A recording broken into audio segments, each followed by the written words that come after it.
Can everyone hear me okay? Yeah, the wonderful world of visas. That's a whole other topic. Yes. But welcome. Thank you so much for coming. My name is Maha Khan Phillips, and I'm delighted to welcome you to this session, which is about the Begum, the life and a tribute biography of Begum Rana Liaquat Ali Khan, who was this incredible, impressive figure, and I have learned so much from reading your book. So I thought I knew a lot about Begum Liaquat, but I've realized how little I knew about her life. She was an activist, she was a feminist, she was a humanitarian, she was a philanthropist, she was an economist, she was an academic, she was a social worker, and of course a stateswoman, a political figure, a diplomat, and we can't forget mother and wife as well. Great mother, yeah. And this book is impressive for so many reasons. One is the collaboration between an Indian author and a Pakistani author, and that it mirrors Begum, how you bring out how Begum Liaquat's life mirrors effectively the lives and developments of India and Pakistan, and really she watched that unfold and was so much a part of how that unfolded. So thank you so much.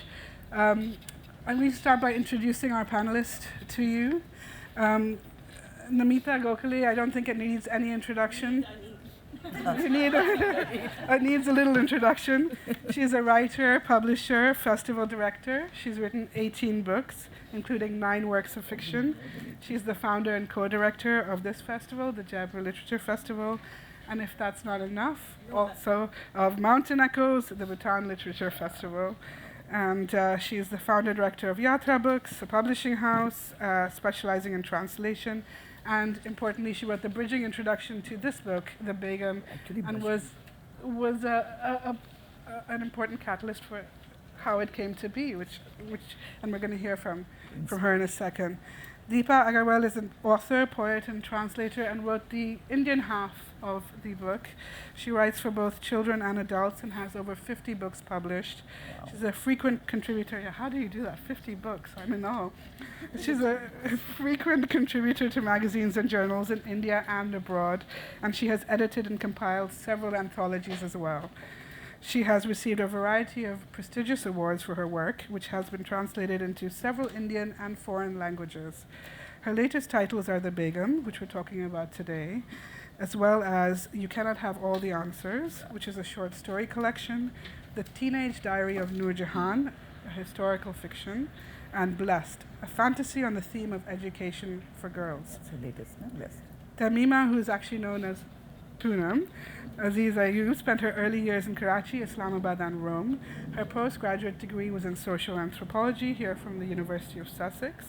On her return to Pakistan, she focused on issues of gender and development, working with several national, international NGOs and the United Nations, and was active in the field of human rights and women's empowerment. She is married to a diplomat and has traveled widely and has lived in, New York, Rome, Cairo, and The Hague. She's an avid enthusiast of yoga and trekking, and I have to ask you about that afterwards. And reading is her first passion, and her main interests are Urdu and English poetry, as well as literature. She lives in Islamabad with her husband and son. Muneeza Shamsie is the author of The Literary History, Hybrid Tapestries, The Development of Pakistani Literature in English, and she is a critic, bibliographer, and editor. She serves on the board of several international journals and also the DSC Prize for South Asian Literature. She has served on its jury and was also regional chair of the Commonwealth Writers' Prize. Wow. She received 2 awards in the US for the American edition of her anthology and The World Changed, Contemporary Stories by Pakistani Women. And Muneeza was lucky enough to know Begum Liaquat personally and has kindly agreed to share some personal recollections with us. So I'd just like to start, Namita, you were fundamentally important in bringing everyone together and creating this, the catalyst for this book. And I think you'd like to speak and give us some context about how it came together. So first of all, it's really a dream for me come true to have Begum Rana Liaquat Ali being honored here at JLF in London. Also, it's a great honor to be on it's the opposite of a manel. We have 5 women in the panel, and usually I try to avoid manels where there are only men and manelists, but I don't know whether there's a reverse sort of thing I'm doing wrong by we need a token man here, but I'm glad there are some in the audience, and we are honoring one of the strongest women the world has ever seen and who very few people know about. So the Begum, a personal memoir, this is an important collaborative biography, which, as Maha said, has been co-authored by Deepa Agarwal and Tahmina Ayub. And I've written this bridging introduction. I just want to tell you a little bit of it before everybody gets deep into the subject. Begum Rana Liaquat Ali, born Irene Ruth Margaret Pant on 13th February 1905, was a practicing Christian until 1933. After her marriage, she converted to Islam and was renamed Gul-e Rana. This fiercely independent lady who carried her multiple identities within a core self of unchanging conviction departed the world on 13 June 1990, by which time she was known, recognized, and honored as Madre Pakistan, or Mother of Pakistan. The first half of her life was spent in undivided India, where she transited 2 religious identities and repudiated a third when her family converted from Hinduism. With almost mathematical precision, her 86 years were divided into 43 years plus some months in each of her 2 lives. And she was an intimate witness to history in Pakistan and across the world, the Cold War, Bangladesh, so many things. My role in writing this introduction arose from the desire as a novelist. In fact, she does sort of figure as a pre-figure in one of my last novels, and as a woman and as an Indian, to understand this very complex chain of convictions, actions, these immediate causes, historical causes, and the sources as well as the accidents of fate in history that dictated the course of her very, very eventful life. Begum Rana was born Irene Pant. We share a maiden surname and a common ancestry. I was born Namita Pant, and a faded family tree documents these connections with a branch of it cryptically cut off. With his conversion to Christianity, her grandfather, Taradat Pant, had placed himself outside the pale of caste and kinship. And it's very interesting that Deepa Agarwal, who wrote the biography, is from the same part of the hills where the Kumaon Hills in the central Himalayas, where Begum Rana was born, and her family also had converted to Christianity at part of it. So she was able to give an immense amount of personal research into Begum's almost forgotten early life. Yet, whenever I encounter these half-told stories of Begum Rana, who is a legend in our part of the world, I could sense the mountain grit in her, the legendary strength that comes so naturally to Kumaoni women. There was also a strong family resemblance to my sister, to several of my aunts. And we used to look at photographs on the net and say, she looks like this one, she looks like that one, you know, the double chin, the eyebrows. I wanted to know more about her, to understand her as a determined woman, and also to understand her times and her circumstances. It was serendipity that brought me in contact with Deepa Agarwal and Tahmina Ayub, both of whom were, from their own perspectives, searching to tell the story of this extraordinary figure. Their styles and approaches matched the different phases of her life that they've documented. Deepa's anecdotal account traces the life of her protagonist from the blizzard that accompanied her dramatic birth to the storms of life she was to face. We follow her through school and college, the personal and the political, until that final departure in 1947. It's difficult to imagine that this is a country divided in a blink of an eye, and she leaves from another country and another life. I mean, the packing, the uncertainty, it's there in the book. Tahmina Ayub's more formal biography documents this young First Lady of Pakistan. I think she was 41 or something at that time. The visionary founder of the All Pakistan Women's Association, the diplomat, statesman, Madre Pakistan, who left the stamp of a unique personality. And then, of course, her husband was assassinated. And she 4 years, yeah. Very soon after she got there. And I mean, it's a tragic and wonderful story. Now, very quickly, 20 years ago, in a summer seminar in Cambridge, I met Muneeza Shamsie. And I began telling her my oft-told story about Begum and how I was related to her and I wanted to know more about her. And I remember she told me this. She said, you know, I didn't know she came from the mountains, but she used to love hearing Rag Pahari on the radio. I don't know if you remember saying this, but you did. And then last year, here at the British Library, Maha Phillips told me of her grandmother, Mariam Saidullah, and her sister, the artist Leila Shehzada, and their association with Begum Liaquat and Appa, and that's found its way into the book. So these have been, you know, men's lives are documented quite differently. And, but for women's lives and biographies, you have to find clues in the most unexpected places. So here we are from India and from Pakistan celebrating the Begum, and I think we need a clap for that.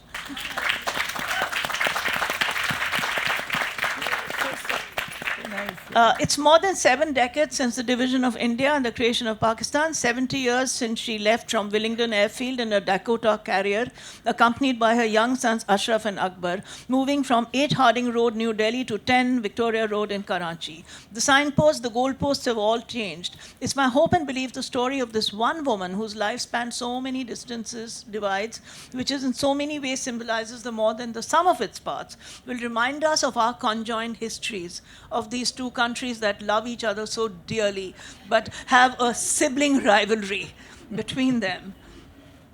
And the saga of Begum Rana is offered as a contrary narrative across the barbed wire of national borders and boundaries.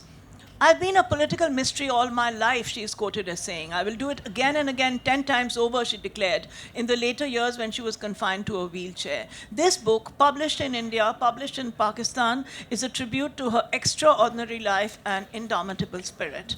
And now, dear friends, I'm going to sit in the audience and listen in to all these people. Thank you. Thank you so much.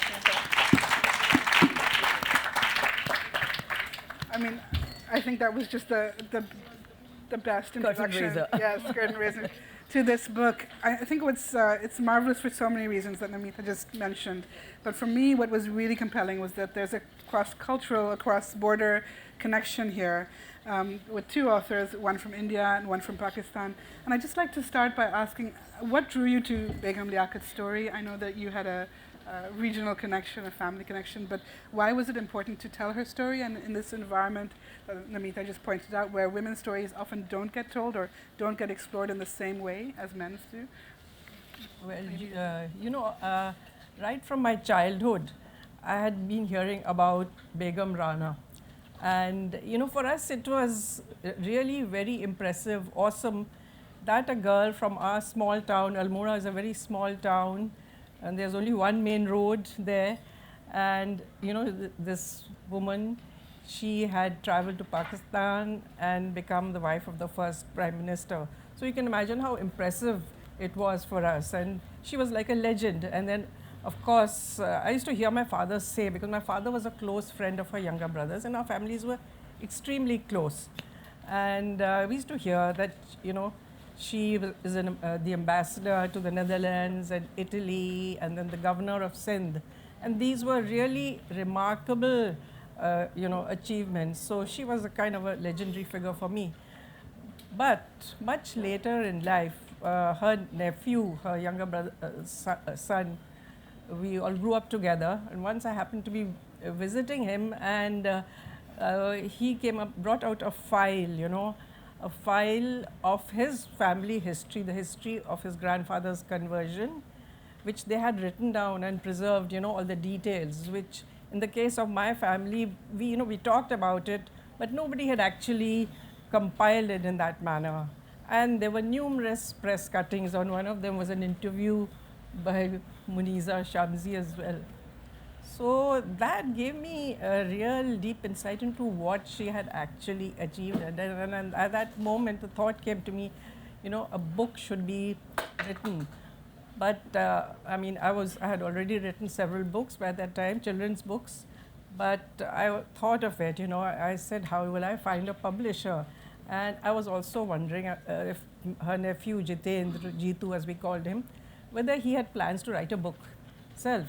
So that thought was there, but it was a chance meeting at a literary festival in Kumaon that we met Namita and Amina Said, who's sitting here.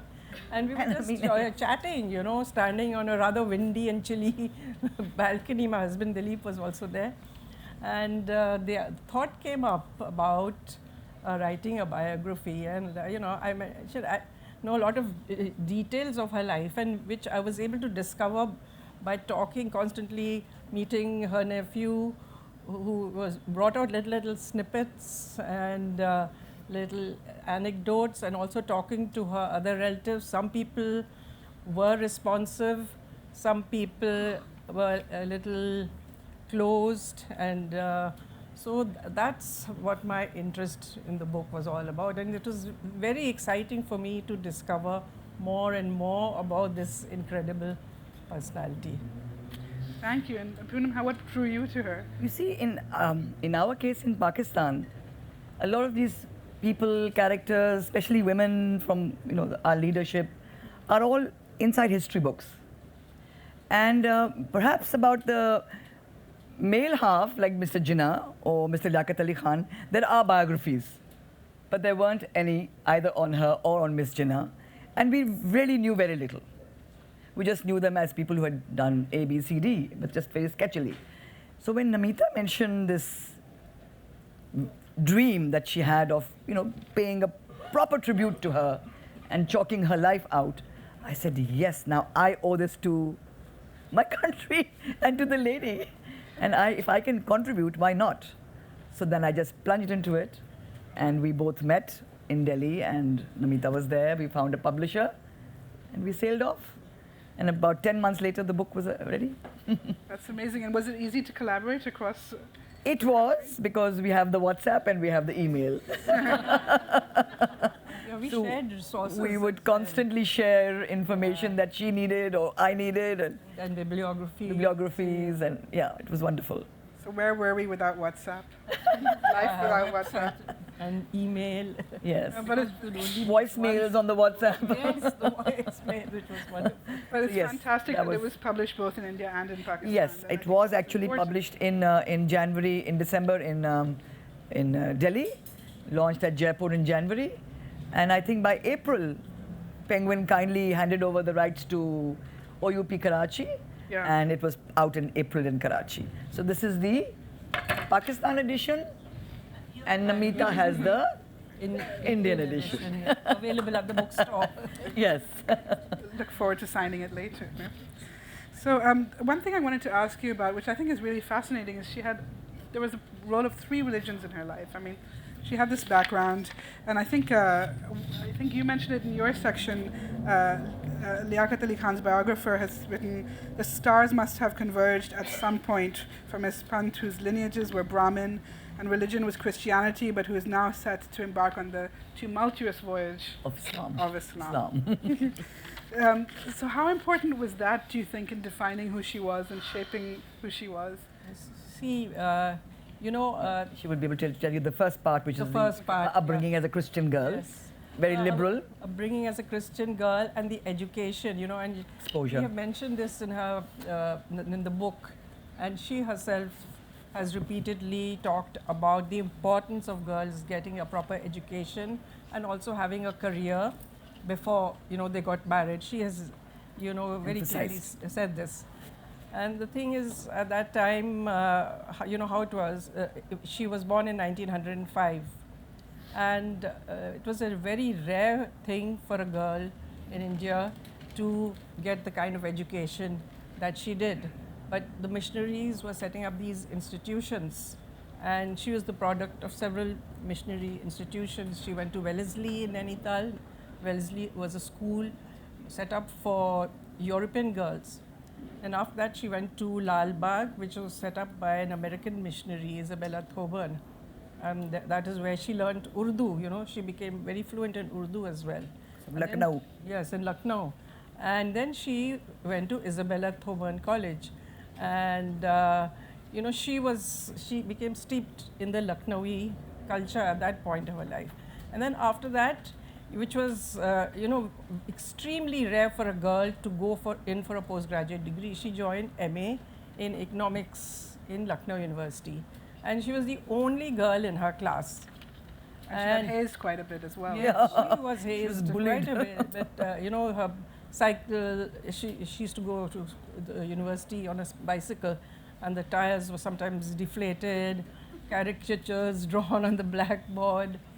But it just shows what a gritty, feisty lady she was, because she was determined. She didn't give up, and she went on to, get a first class first and outdo her nearest rival. And later on, the fact that she took up she did a teaching degree, and then she took up a career in teaching. So she was a woman very qualified for her time, and she understood the importance of education, and she wanted that all girls should receive this advantage. So definitely, and this is just one thing I'd like to say, that in Christian families at that time, girls were given an education and encouraged to take up a profession. It was taken for granted, whether it was something even like nursing or teaching. I mean, there were very few, or medicine. There were very few careers available for women at that time. Before we talk about the conversion to Islam, actually, I want to bring Muneeza in here, because Muneeza, education was really important to her, as we've just heard. But that also kind of went on into her when she moved to Pakistan, and her life in Pakistan, and her support of people in education and of women more generally doing something practical. So maybe you could speak about that, as well as kind of your own connection to Lucknow. And Well, I must say I really enjoyed this book. I love the way the two Indian and Pakistani sections gelled together. You see, at the time Begum Sahib is growing up, and she's as Deepa said, the Christian girls did have this advantage of having these mission schools. It was being introduced by the Christian missionaries, by the British and all that. There was this constant sort of debate going on about to what extent girls should be educated, how much they should learn. I mean, the standard thing was they were taught at home. And I actually think that this rhetoric of they were not educated, I don't know, I mean, I wonder, because there are lots of memoirs and travelogues have come out. So obviously writing or reading was much more part of the culture, certainly the upper class culture, than we are told. But people didn't like to, I mean, there was always this fear that if a girl went to school, of course the crisis about a Muslim girl or a Hindu girl, I'm sure, going to a Christian school was, oh God, will they get strange ideas? Oh God, what if they get converted? There were all these things didn't apply to boys somehow, who were going to somehow communicate with the Brits and get good jobs through these education. But with the girls, oh God, everything was, they'll be ruined. So there was this constant awareness of this battle, and in the meantime, and it's not really till the turn of the century that you start getting an increasing number of schools, like the Karamat school that you mentioned. So Begum Sahib would have grown up in an era where she would have been immensely aware of this. And the fact that a lot of girls who would have been at Isabella Thoburn College, as were my aunts, would have had to fight quite a battle to have got there. Their parents would have had to be very liberal, or someone would have had to argue the cause, as my grandmother argued the cause of my aunt. And so then she comes to Pakistan, and the same issues are there about how much a girl should be taught.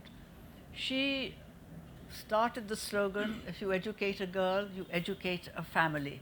So she tried to sort of fudge the thing that if they get educated, they might get bright ideas and become bad wives and bad mothers. Then she had the other slogan was health, education and training. This was her slogan for the empowerment of women. And you see, she was a professor of economics, so she understood issues related to education. The economics background gave her the wider perspective of issues related to women, of education per se not being enough, what you do with it. All right, you help your children, your support to your husband. Okay, but then what then? And then, of course, she had as her support and friend K. Miles, Billy Miles, who had also been the principal of a college. So education was actually an integral part of her personality and her character. And I remember one of the things, for example, the Home Economics College. People were worried about, okay, you went to send your daughter to school, get her married at 17, get her married at 18. Now, what is this college business? You know, more bright ideas and make them unmarriageable and so on, you know. So she's got the idea of setting up a home economics college. So you'd say, you know, your girls would learn to be a good wife. You know, she'd learn tinning and bottling and all this and how to cook. But she then gets a curriculum which is actually interdisciplinary. It's a 3-year course. So while they're learning good housewifely techniques, they're also learning biology, they're learning a bit of physics. And so she integrated this thing, and this was the Home Economics College she set up. In my own case, the other thing was she was very keen that young women should do something with their education. I'll go back a generation to my aunt, Aunt Tazeen, who later became the head of APWA, and who was also went into the planning commission. She was very much in APWA, and she went into the planning commission with the support and help and encouragement of Begum Liaquat, so that women's issues would become a part of the government's planning policies. My aunt says that my aunt was a graduate. She'd been a Muslim League activist and whatnot, but she said after her marriage she wasn't really doing very much. And Begum Saab came and said, what are you doing? And she got her into APWA, into a lot of women's work and welfare work. And the other thing my aunt said, that a lot of husbands were rather resistant to their wives getting involved in, you know, going outside the house, and they got criticized by the in-laws. She would then sit down with the husbands and then explain to them how important it was what their wives were doing. Because when at partition, when the refugee crisis came, she said this to me in an interview. She said, you know, the governor's wife was there, Begum Shana was there, 1 or 2 women. She said, but none of our women were there. And she then called upon the women to come forward. And they came forward in great number, for which they were attacked in the right-wing press by the clerics, you know. And so she was very keen that you should get educated and do something with your education. And in my case, I was also a wife and mother, and one day she was, actually it was when she was governor, and she said to the Khan, tell these girls they should do something with their education. These are educated girls, they should, you know. And so I was sort of not really found my feet. I hadn't really gone to journalism. And I went to her and I said, well, I'm doing something, and I'm working in special education. I'm working as a volunteer. And she was very excited, and she promptly became the president of the organization. And I mean, her understanding, and that was the school that I was working on, was the first special education school, as far as I know, in Pakistan. Her understanding of special education for children with educational difficulties, we had a mixed bag, we had also, it was remarkable. And so this was really, education, I think, was really the key to her everything. I'm going on a bit. And about economic empowerment years later, I often heard people say, oh, well, these people who go into social work now, you know, they're not like the old lot, they want money. Da, da, da, da. And she said to me, she said, you know, these days they come into welfare, but they want to be paid. And she said, that is quite right, because your empowerment, you need to be empowered, you need to be economically empowered. So she had this huge vision. It was a huge vision for integrated development. It wasn't one small thing. I mean, and it sounds like she was very smart in her approach. She was as well. very smart. And So coming back to coming back religion, to that, yeah, and because she, the try. because as we were yeah. mentioning earlier, she chose to convert to Islam. Yes, as well. It was yes. a I mean, choice. of course, the Hinduism that she was born from. I mean, she was by lineage a Panth Brahmin. She never really got exposed to directly because the grandfather already converted, and in fact, they were a subject of ridicule and ostracization. And I think Namita even had a fictional parallel in her Things to Leave Behind of that kind of conversion in a family, and how that family just gets a death ceremony and they are asked, they die for the rest of the family. So that was virtually what happened to her family. So then, of course, she was Christian already when she was born. She was Christianed. And as Deepa described, of course, very liberal upbringing, school, college, cycling, evening walks on the main road, which no other girls would do. The sisters would walk up and down, even in skirts or saris. So they were very modern. So when she went to, I think it was Delhi, when she was teaching, she met her future husband. And I don't know if it was kind of attraction to religion as an ideology, but I think it was more of an attraction to the political ideology that he stood for. Yeah. Yes. Because she was close to both him and she admired Jinnah, and they were both rather secular people. So it wasn't so much the religion as much as the movement for a kind of self-determination or rights of Muslims, not a separate country maybe initially, but anyhow. So then she married him in 1933, which is way before Pakistan was formed, or even the movement actually started. So she became a Muslim, and he named her Gole Rana, or she named herself Gole Rana. And I don't know how much of a practicing Muslim she was in early years, but when she came to Pakistan, maybe there was a tacit pressure to appear to be a practicing Muslim more than, you know. So she did. Muneeza just told me that she used to actually fast in the Ramzan. She did. Yes. And Every she would rosa, I think she kept. she used to fast, and she used to speak a lot about it in different forums of the role of a Muslim woman and the balance between religion and one's identity and one's desire to be recognized as an equal partner. So she had a balanced approach to even Islam. And she was always had a balanced approach in her marriage as well. That's right. Well, very. And you both tell that story very well. And Deepa, you also draw on how she first met Liaquat and the raffle. Can you talk a little bit about that? Because that's quite a cute story. Yes, the wooing. The wooing. The wooing of the. Well, the first time she actually met him was in Lucknow, and first of all, she had gone to the time of the Simon Commission, and all the student community was all fired up, and she was among her classmates. Along with her classmates, she went to the assembly session, the provincial UP assembly, and Liaquat Ali Khan made a speech. He made a stirring speech against the Simon Commission, and she was deeply impressed. And I think that's where the the attraction from her side began. And then later on, there were floods in Bihar, and being she was also another aspect of her personality. Very important is the fact that she was a very dedicated social worker. Philanthropist, yes, from the beginning. And she got that quality from her mother. Her mother was a person who would always go out Charities, to help people in need, distribute food, and things like that. So she organized this show, she and other students organized fundraiser, and she went to sell tickets.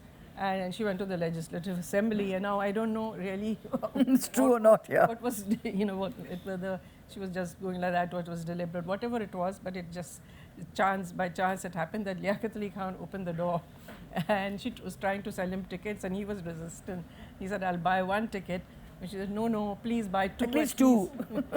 And if you don't have anyone else to go with, I'll come with you." Things like that, So you see, for a girl of her times, she was very outgoing.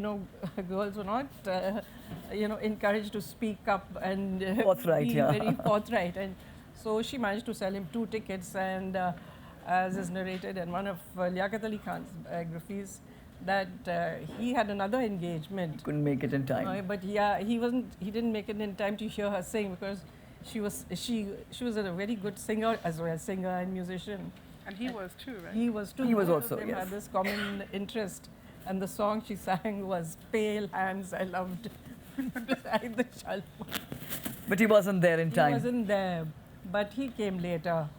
And then later on, while she was teaching in Indraprasth College, which is another of the first, In Delhi. first women's college in Delhi, somebody informed her that he had been, elected to the Central Legislative Assembly. He would come to Delhi. Yeah. So, and why don't you write and somebody's, knew of her interest and said, why don't you write and congratulate him? Or, I don't know, there are two versions. One version says it came in the papers and one of her colleagues pointed it out. So anyway, she did write to him, and then he wrote back. And he said, oh, I keep coming to Delhi. Why don't we meet for a cup of tea at Wenger's? Wenger's very famous confection. Not place. Which still exists, and it was a restaurant. It was a very really? posh restaurant at that time. And they used to, there were frequent meetings over tea, and finally he proposed. And well, he was already married to his cousin and had a son. But I think there was a great attraction between them. And Roger Long, who has written that, For Liaquat Ali Khan's biographies, yeah. and also Letters. Dear Mr. Jinnah, the correspondence, compiled the correspondence between Jinnah and Liaquat Ali. and Liaquat Ali. He has contrasted it. He says, Jinnah and the relationship between Mr. Jinnah and his wife Ratibai, which was a tragic kind of relationship, because he didn't give his wife that much attention. And how Liaquat Ali Khan was he calls him a positively luxurious husband. Devoted and Yeah, they were extremely devoted to each other. So, and he backed her in all this. And you mentioned, Poonam, in your, in your Yes. section, how once when, people But attacking her. Yes. the clergy. Yes. And and then he said, look, she's not doing anything wrong. She's not taking ladies to any flippant activities or dance halls. She's trying to make them do voluntary work for people who are dying, the refugees. So please stop this, and leave her alone. So yeah. And then later also, when there was that issue with Miss Fatima. That was a slightly lengthier and more controversial one. So But of yeah, so cour- they had had a falling out of some Yes. kind. But also, when she mentioned about the two marriages, I wanted to mention something else which is a bit, interesting, a bit ticklish, where Mr. Jinnah is told by Mr. Liaquat Ali Khan over bridge one day in Delhi that, look, I've married again. You should marry again too. How can you live a lonely life? So he says, find me another Rana and I might. Well, she charmed people around the world. Yes, That was she part did. of her She legacy. She charmed queens and heads of state. Oh yes, oh yes. She was a popular ambassador Yeah. in both Holland for 7 years, Italy for 4 years, got numerous awards in both countries. The Queen in Holland offered her a beautiful old heritage home for the government of Pakistan at pennies. That please buy this and this is your property. And we happened to live in that later too. Oh wow. And it was everybody wanted to photograph the house, the tourists. It was so beautiful, and we are the proud owners of that today because of Begum Rana and the Queen's equation and bridge playing partnership. And there's an anecdote which is going around on the internet, how she won that castle on a game of bridge. I don't know, somebody made up There's this story. some story about her and Queen Juliana in a game of bridge. I don't quite know what. Well, they did play bridge, and I don't think she won the house. The government bought it, so and it was offered as a People like that story. It's you a know, little, that yeah. she won this castle. Muneeza, bridge was very important to her. Well, the person who played bridge was my husband, who's sitting here. Used to play bridge with me. He was a friend of Akbar's, you see, so he had this very casual relationship. I mean, we would walk in the house, Assalamu alaikum, Begum Sahab, and all this, and I would be standing there, to be. I first actually, my first conscious memory of her is in the Apwa shop, and I don't know, they were, I think, selling anniversary, some book on Nawabzada Liaquat Ali Khan after his death, and my mother saying this is his widow and she's this very brave lady. And then my really next memories of her really are after I left school and I went back to England, and then because I was a friend of Akbar's, so was my husband, my future husband. But they all played bridge. I did not have that kind of casual relationship with her. But it was, and after I got married, that anecdote I've told you where she then got involved in the special education group, but her engagement with young people of encouraging what they did. And when I started writing in the press, one of the first people to ring up my parents was Begum Saab. You know, and of course, at that point I was very new in journalism, looking out. I said, oh, I'll go and interview Begum Saab. So then she gave me an interview, and that's also when I started to understand the depth and extent of her vision. This thing about Bahari, what you're saying, you know, the book, she fell ill at one point. I think she'd broken a hip. She was in hospital. This was before private rooms were equipped with television, you see. So I went to read to her. The book I read to her, interesting, was Far on the Mountain by Anita Desai. And I don't know why I chose this book. I didn't connect the Almora connection. And she just loved listening to this book. And I was feeling, you know, it was about her grandmother and her grandchild, so on. I thought she might like it. I hadn't made the mountain connection, but she loved listening to it. And so it was so fascinating for me to read in your book her links with Almora and how she actually never went back. I mean, that's quite sad. Yeah, that that's she never actually went amazing back. that actually when she got married, the family didn't agree with her marriage. So the father never really accepted. She never went back, but she This, loved listening this to this gentleman book. who was A, Muslim, B, twice married. So she had a tough time. And it's only when he died that they felt sorry for her and they sort of forgave her. And yet she never went back. She never went But back. she was close to Auntie never went Meera, back to she was Almora. close to her Yes. sister, she was close to her brothers. She would meet them in Delhi. No, and they would come across. would come to there were- Karachi. there She was- visited yes, Pakistan as Yes. The link was very much there. very strongly with her siblings. well. You know, it took me some time to get this out from my nephew, whether his grandfather actually approved of her marriage. And then he kind of admitted, yes, that he said she should not come back to the house. Wow, she should Again, not come back. So when you which is asked about... typical. Sorry, carry on. Which is, Carry on. I think, a little typical at that time, you know. Parents were very downright. So Yes, in those days they were much more strict. Conservative in conservative. accepting yeah. a sort of new concept. But she did look forward, and that's something I wanted to ask you about, because she arrived in Pakistan, you know, age 43, suddenly this brand new life with all these responsibilities. She loses her husband very quickly on, relatively speaking, and suddenly, you know, she's got 2 young kids. She's getting involved in social work, and she's got all these other careers as a diplomat and so on. I mean, she's a very adaptable and versatile and resilient woman.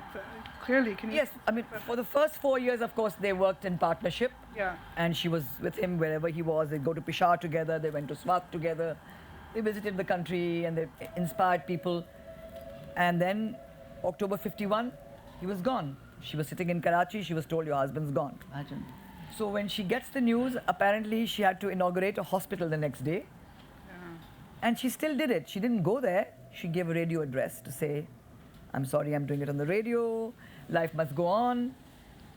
But then she had a very tough choice in front of her because she had 2 boys, 10 and 12, no money, about hundreds in rupees in the bank account, no property.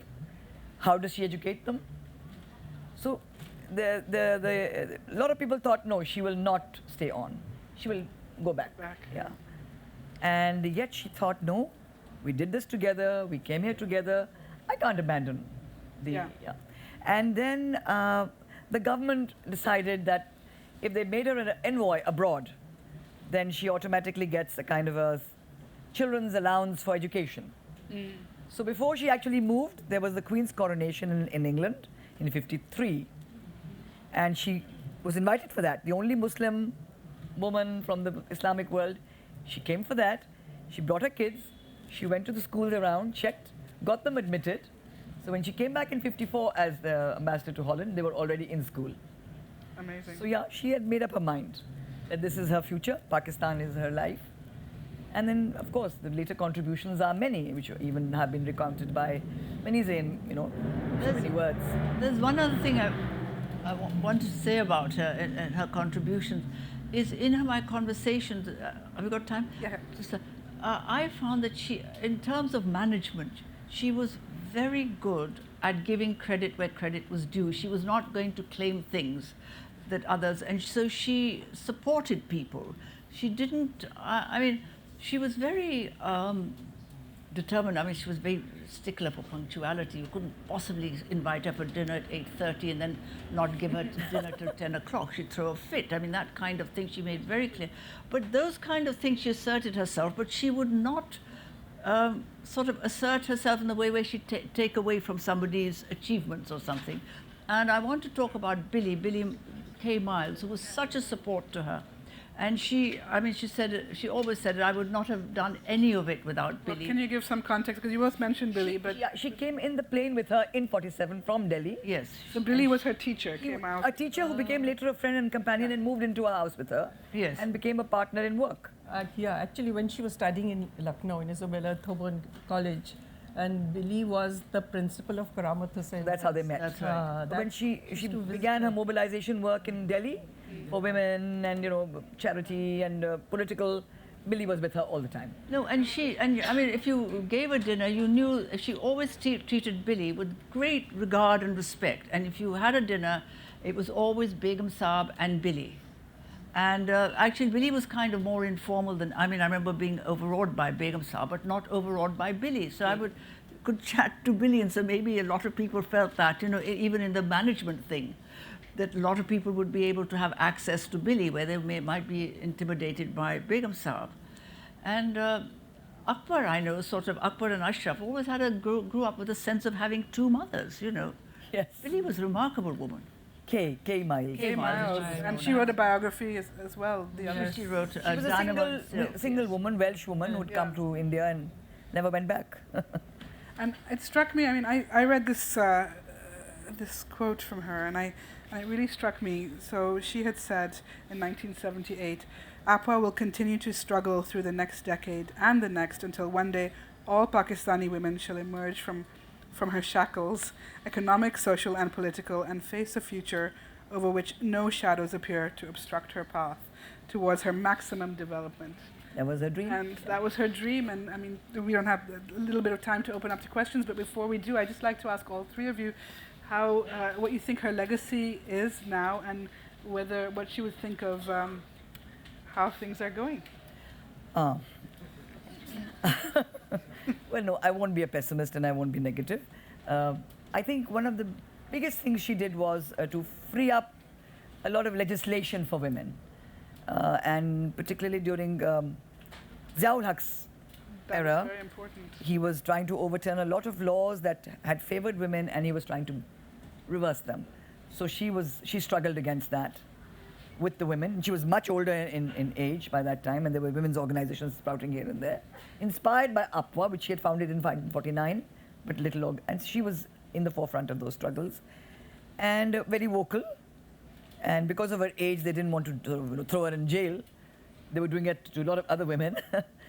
But yes, in 1962, was it 62 or 63, she had actually made Ayub Khan sign in an ordinance which overturned the Islamic laws, marriage laws, The family law. in which the triple talaq 1, 2, 3 was no longer valid.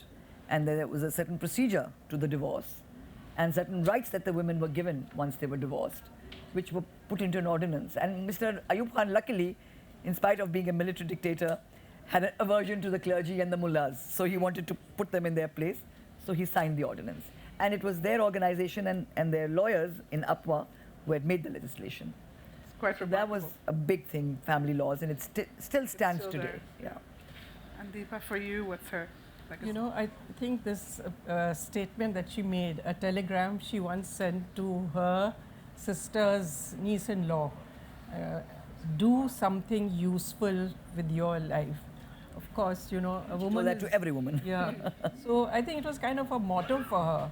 And I think that was very important. Okay, you're doing a lot, you're being very useful when you're taking care of your family, but then she encouraged women to look outside the family as well, and that also meant in terms of social work, which she did try to do a lot of, I think, in Pakistan.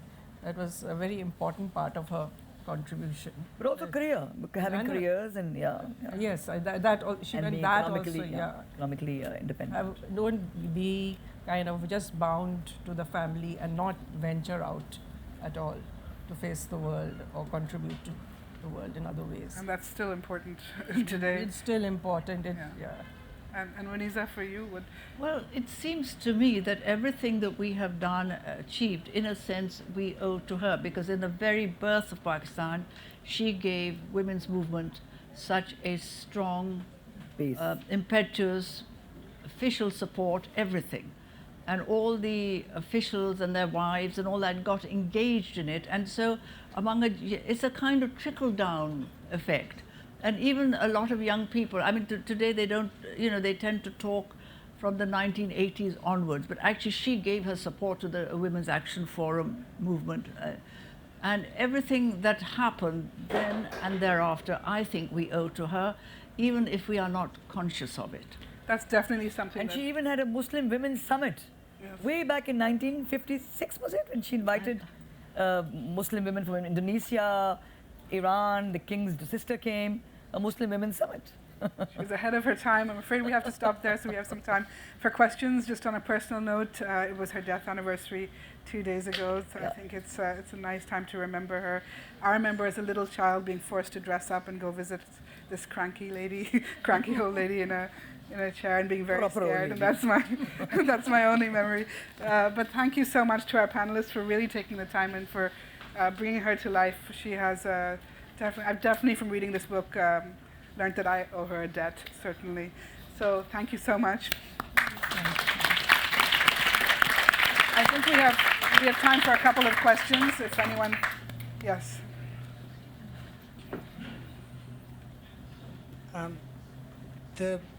अपना नाम बताएंगे? Will you take your name? My name is Mujahid Iqbal. The Liaquat Ali was shot dead, really, very so brutally and publicly. Yeah, did she have an opinion about what happened to him? Who was behind the assassination? See, now this is a tricky question, $1 million one, because till today, nobody has the answer. So she did want an answer, but she never got one. I live next door to the ex-High Commissioner of Pakistan to UK, and his family came and stayed with Liaquat. They crashed into the Prime Minister's house. And he has just told me that Ayub Khan was behind. I think we can have that conversation separately if you want. Some people say the That CIA. is Yeah. one of There's the many one of the threads. theories. Yes. No, Ayub Khan was much too young in 1951, for heaven's sake. I think that's a whole other conversation. We should talk about that after. Okay. I have a picture. There are many theories, I think. Let's I leave think that there are one lots for of after. others, yes. I think you're quite right. You also know about the two superpowers, and that match. Who will Pakistan come to? So there's also that theory. Aziz, I'm not asking a question about conspiracy theories. Yeah. My question is, I mean, you talked about Upwa, and I know that, I know from my own family, she was also very supportive of the Pakistan Federation of Business and Professional That's Women. right. She founded it. Begum Salima, who died recently, was president of that, and it's in its early years, from the early mid-50s, Begum Liaquat was a great supporter of that. So my question is really, from the research you've done, what was her vision for the role of women's organizations in a country that was going through so much change? And I think there are parallels today that we look at, certainly across the Commonwealth and women's organizations, but particularly not just women's organizations, APWA, starting but then growing, but then these other organizations, business and professional women. She obviously had a vision of the role of these organizations in a changing society, and I'd like you to elaborate on that. Thank you. You see, a lot of these organizations are there even today, as you know. And they were obviously, the foundations were laid in a manner in which they were able to continue. There was at that time, there was no separate ministry for women. But she started a small women's division in another ministry, which grew into a separate ministry for women. So that again was her legacy, you know. And similarly, there was, nursing was a completely downtrodden, third grade employment for women. She made sure to uplift that. And now there's an All Pakistan Nurses Federation. And there are elections, and there are training schools, and she began that by saying, come out and become nurses because we need you. You know, so initially very few women, then slowly it increased. And now we have a All Pakistan Nurses Federation. And then similarly, the business and professional women's have branches in all the cities. Apwa has, of course, branches in all the 10, I think, 12 districts of Pakistan. So yes, I mean, they've continued. And this Women's Action Forum, which began under her guidance, is active even today. Yeah. Interestingly, you know, Poonam, somebody asked me recently that why did she take the Ministry of Women's Affairs? Because she could have taken economics and finance. Yes. And some instinct told me that she did it deliberately, that she chose because she knew that women's affairs might get neglected otherwise. Yes. Yes, question here. Tahmina, you're in Pakistan, Islamabad. Ji. I would like to ask you, what are you all doing with Appa in Pakistan? And how is it being monitored and how is it running? I'm Bashan Rafiq. I was the chair of Appa UK, which I registered here in 2010. I am not a part of it or a trustee anymore. I want to know what is Pakistani women who belong to this organization and who need to look after it. What are they doing about it? Okay. So first, may I ask you what they're doing in London? Is it still exist? Yes, it is. It still functions? Yes. Are they still fundraising? Yes. In Meena Bazaar? Not the Meena Bazaar. Here we don't need the fund. We have national health, we have free education, we have all those things. Here we need to make Pakistani women more prominent, bring them on the main platform. Yeah, okay. Yeah, so let's talk about. Let me tell you about Pakistan. Of course, as you know, the headquarters are in Karachi. Yes. So they have a big office, and it runs every day. It's open every day.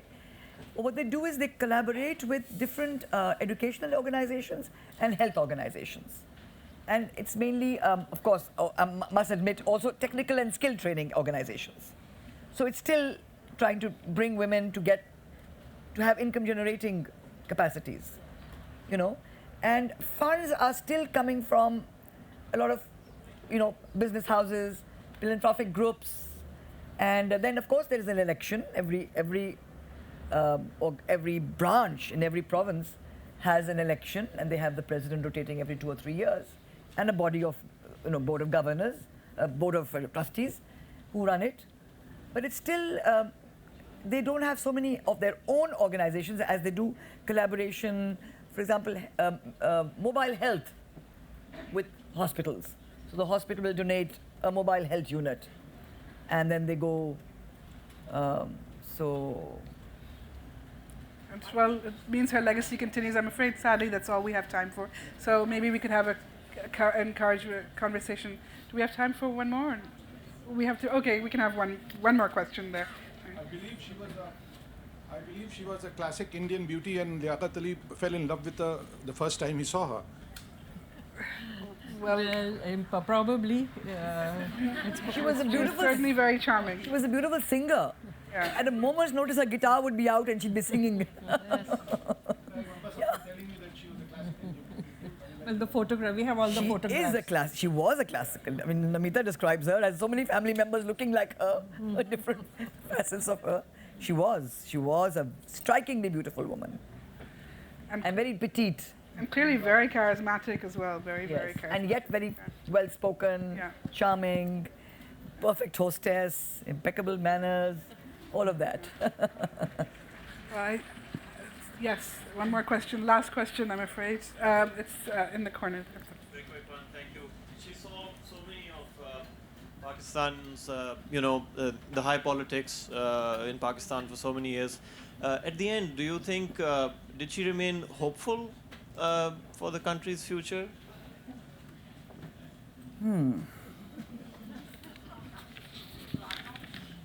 she was very depressed in the end.